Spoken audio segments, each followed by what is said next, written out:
मंडळी,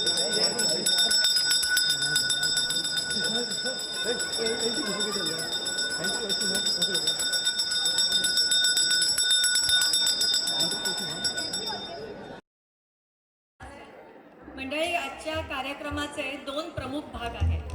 एक आपल्या दिवंगत आशाताईंना ट्रिब्यूट हा संपूर्ण 1 तासाचा कार्यक्रम आहे आणि अर्धे प्रेक्षक कलाकार आहेत. त्यामुळे आपण आपल्या सर्वांसाठी वॉर्मअप म्हणून एकदा जोरदार टाळ्या वाजवूया. क्या बात आहे. आणि दुसरा एक नवीन संकल्पना आपण घेऊन आलो आहोत. मंडळी वाद्य रचना करतायत तोपर्यंत आपण आपल्या गप्पा मारूया. डिस्कवरीला आता जवळजवळ 22 वर्ष होत आहेत. त्यात आपल्यापैकी अनेक जण 22 वर्ष एकत्र प्रवास केलेला आहे.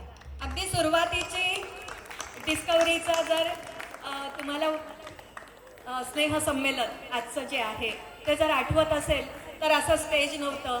तिकडे एक पूजा झालेली होती आपल्या क्लब हाऊसमध्ये आणि आपण एक चौकामध्ये छोट्या मुलांनी काहीतरी कार्यक्रम सादर केले आणि आजूबाजूला गोल उभं राहून आपण टाळ्या वाजवल्या.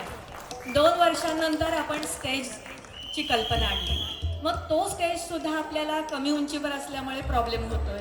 मग आपण अजून उंच स्टेज आणि अशा एक करत नवीन पायऱ्या गाठत गेलो. सांगण्याचं तात्पर्य हे आहे की मागच्या वर्षी आपण अभिजात मराठी म्हणजे मराठी भाषेला अभिजात दर्जा मिळाल्यामुळे 50 मिनिटांचा एक वेगळा सांस्कृतिक कार्यक्रम केला होता जो अतिशय उत्कृष्ट होता. म्हणजे जे बाहेरचे पाहुणे आले होते त्यांनी असं सांगितलं की तुम्ही मराठी भाषेच्या सन्मानार्थ हा कार्यक्रम प्रोफेशनली करू शकता. सो त्या सगळ्या कलाकारांसाठी पण आपण एकदा टाळ्या वाजवू. बरं, आता यावर्षी काय नवीन, सध्या फोक आख्यान असा एक कार्यक्रम खूप चर्चेत आहे. फोक यात्रा, फोक आख्यान असा एक कार्यक्रम खूप चर्चेत आहे.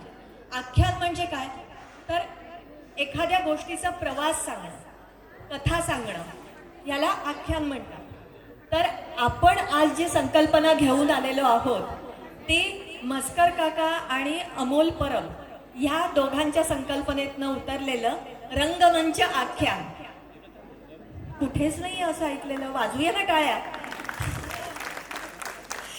ही केवळ आपल्या डिस्कवरीचं काय म्हणूया आपण पेटंट आहे हे रंगमंच आख्यान. कारण फोक आख्यानवरनं फोक यात्रा झाली पण कोणी रंगमंच आख्यान नाही केलं.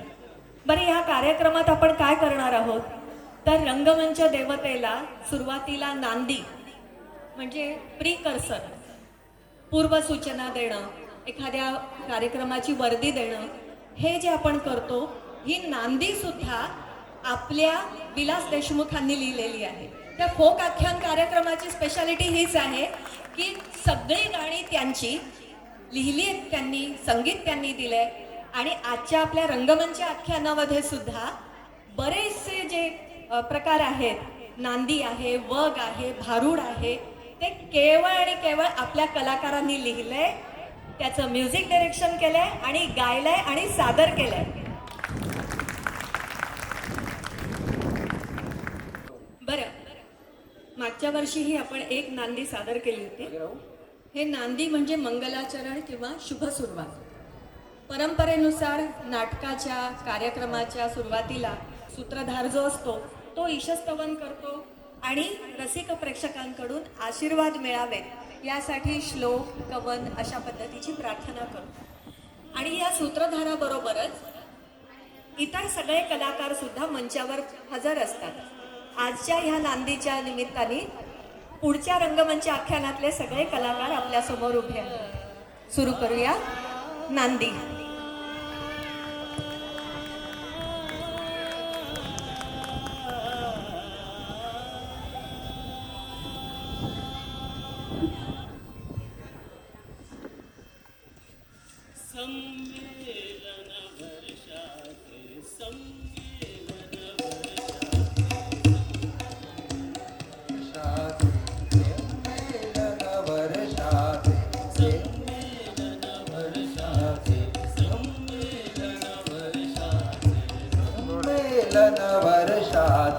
संमेलन वर्षाचे तुम्ही रंग भरा, तुम्ही रंग भरा, तुम्ही रंग भरा, तुम्ही रंग भरा.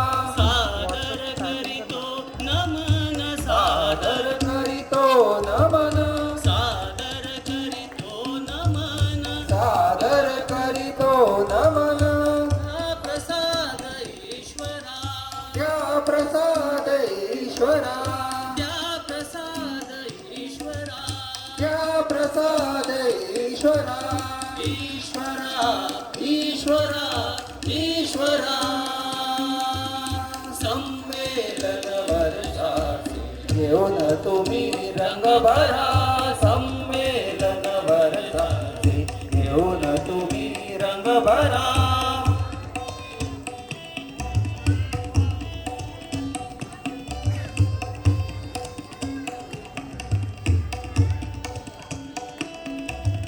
कलावंत हौशीने सादर करीती कला कलावंत हवशीने सादर करती कला कलावंत हौशीने सादर करीती कला कलावंत हवशीने सादर करती कला सेवा ही तव चरणी अर्पितात नटवरा सेवा ही तव चरणी अर्पितात नटवरा सेवा ही तव चरणी अर्पितात नटवरा सेवा ही तव चरणी अर्पितात नटवरा जगतीचा तू सूत्रधार जगतीचा तू सूत्रधार जगतीचा तू सूत्रधार जगतीचा तू सूत्रधार करशी खेळ जीवनात करशी खेळ जीवनात करशी खेळ जीवनात करशी खेळ जीवनात स्वागत हे आज तुझे स्वागत हे आज तुझे स्वागत हे आज तुझे स्वागत हे आज तुझे डिस्कवरी मंदिरा डिस्कवरी मंदिरा डिस्कवरी मंदिरा डिस्कवरी मंदिरा मंदिरा मंदिरा मंदिरा संमेलन वर्षाचे घेऊन तुम्ही रंग भरा संमेलन वर्षाचे घेऊन तुम्ही रंग भरा